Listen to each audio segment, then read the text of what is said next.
रीवा के शिक्षा विभाग में एक ऐसा चौंकाने वाला फर्जीवाड़ा सामने आया है जिसने पूरी व्यवस्था पर सवाल खड़े कर दिए हैं। यहाँ एक महिला जिसने कभी शिक्षा विभाग में नौकरी नहीं की, उसके नाम पर एक व्यक्ति को अनुकंपा नियुक्ति दे दी गई।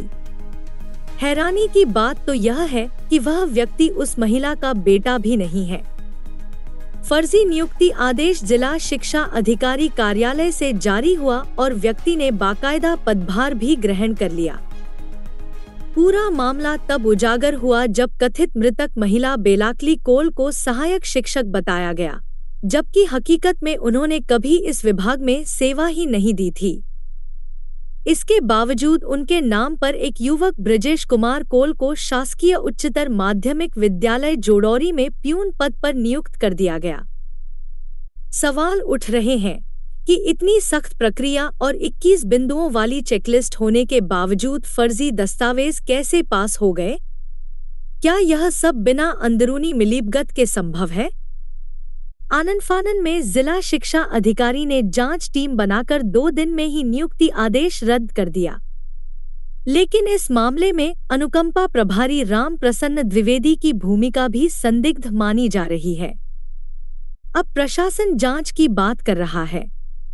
कलेक्टर प्रतिभा पाल ने कहा है कि दोषियों पर कड़ी कार्रवाई होगी, जबकि जिला शिक्षा अधिकारी सुदामा गुप्ता का कहना है कि दस्तावेज इतने असली लग रहे थे कि शक की कोई गुंजाइश नहीं थी।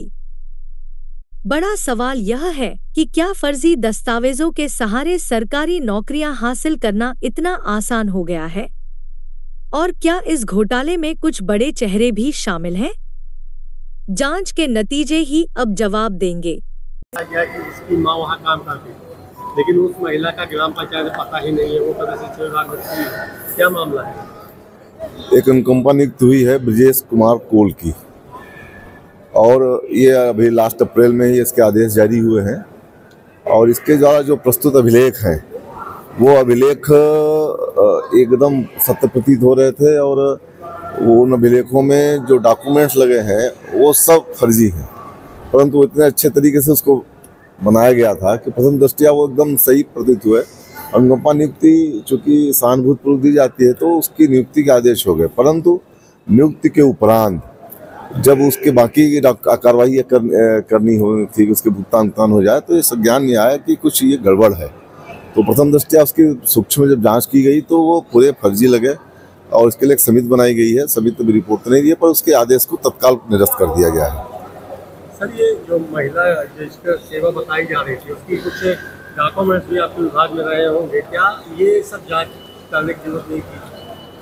अब वो जांच करके तो ही हमारे पास आया, जो जिन्होंने जांच किया, जांच उन्होंने पता ही की, तो जांच के ही उपरांत हमारे पास आया। अब जैसा हमने कहा ना कि ये अनुकंपा नियुक्त सहानुभूति होती है, आदमी लगता है कि ये अपने इन लोगों के बीच के हैं, अगर हो गए तो इनको दिया जाए, तो उस तरह से कार्रवाई की। पर वो अच्छा ये हुआ कि जब उसके भुगतान कार्रवाई है तो दोबारा संज्ञान में बात आई, तभी जांच हुई, तभी पकड़ में आया, इसलिए उसको निरस्त कर दिया गया। दस्तावेज प्रमाणित नियुक्ति कर दिया, ये कैसे कब कार्रवाई होगी, कितनी? अब वो जांच समिति की रिपोर्ट आ जाएगी, उसके बाद कलेक्टर मैडम के संज्ञान में बातें हैं। सर, अनुकंपा नियुक्ति उसको दी जाती है जो आपके विभाग में कोई परस हो, खत्म हो जाए उसके बाद। ये महिला तो काम ही नहीं कर रही थी आपके विभाग में, तो तभी तो निरस्त कर दिया गया, कैसे किस बेस पे ली गई? काम नहीं करती। नियुक्त उसके द्वारा जो फर्जी अभिलेख प्रस्तुत किए गए हैं, उस पर भी फर्जी अभिलेख प्रस्तुत किए, उस अभिलेख के आधार पर एक व्यक्ति 10 हलफनामा में दस्तखत कर रहा है। राम प्रसन्न द्विवेदी जी आपके बाबू है, तकरीबन 30 साल से बैठे हुए, क्या ये नहीं देखते हैं? 30 साल से ये राम प्रसन्न द्विवेदी जी है जो ये सब देखते हैं। अब कहीं बता दो, कहीं कोताही हो गई, क्या वहाँ के प्राचार्य ने भी कुछ अभिलेख भेजे थे? उनके प्राचार्य के अभिलेख हुए हैं, पर वो भी अभिलेख सब फर्जी, सारे वो पूरे के पूरे अभिलेख ही फर्जी, उसके सुनियोजित तरीके से किया गया। अब हो सकता है इसके तो पीछे और कोई मास्टरमाइंड है। ये एक वो आप अगर देखो पूरे अभिलेख अब आजकल तक दे देते हैं, वो आप देखो क्या कहते हैं वो इतने सुनियोजित तरीके से वो पूरे अभिलेख बने हुए हैं कि प्रथम दृष्टया लगता है यार इसके साथ बड़ा नया इसको इसका काम कर दिया जाए। सेवा पुस्तिका का अवलोकन क्या नहीं किया गया उसमें, पर जो है वो सभी उसमें लगे हुए थे, पर वो जो है सारे के सारे अभिलेख मैनिपुलेटेड है। सेवा पुस्तिका तो आपके कार्यालय में रही होगी, तो शासन इतने इसीलिए इतने सारे छन्ने लगाए रहते कहीं न कहीं पकड़ में आओ, कितना फर्जी करो आप उम्मीद। अब वो सारी जांच कराता हूँ मैं सारे। आप सोचो कि एक अनुकंपा नियुक्ति में 10 कम से कम हलफनामा लगते हैं, जो वो हलफनामा नोट उस पर क्या कहते हैं स्टाम्प पेपर पर देता है। आदमी एक सही स्टाम्प पेपर दस्तखत करने से बचता है, 10 स्टाम्प पेपर में उसने क्या कहते हैं दस्तखत किए हैं, तो वो तो कहीं कहीं उसके पीछे कोई न कोई मास्टरमाइंड है। बरसों से लोग अनुकंपा नियुक्ति के लिए आपके कार्यालय चक्कर लगा रहे हैं, उनकी कोई चक्कर नहीं लगा रहा है। जिसकी पाता एक आदमी एक साथ कोई चक्कर नहीं लग रहा है। इसी वो क्या कहते हैं जिसकी पात्रता बनती है, जिसके अभिलेख पूरे होते हैं उसकी नियुक्ति दी जा रही है। हमें बहुत सारी नियुक्ति दी और इसी जल्दीबाजी में तो गड़बड़ हो गई।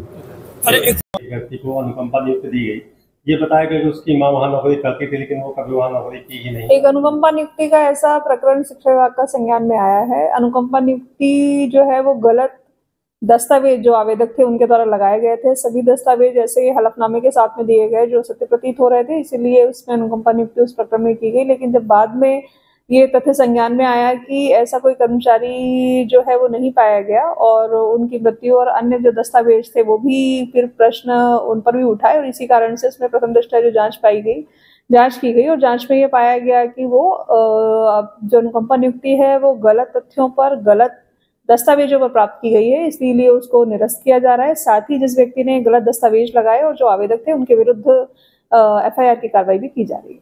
मैडम ये जो महिला का नाम बताया गया था, क्या उसकी सेवा पुस्तिका वगैरह जांच की जाती है कोई नियुक्ति देने? ये प्रकरण में जो है प्रथम दृष्टया जो जांच पाई गई थी तो उसमें सबसे पहले ये काम किया गया कि उनकी अनुकंपा नियुक्ति को समाप्त किया जाए क्योंकि उन्होंने गलत दस्तावेजों पर ली है। फिर इसके बाद इसमें एक डिटेल्ड जांच संस्थित की गई है जिसमें इन सभी जो फैक्ट्स हैं उन पर जांच की जाएगी और तब ये बिंदुओं का पता लगेगा।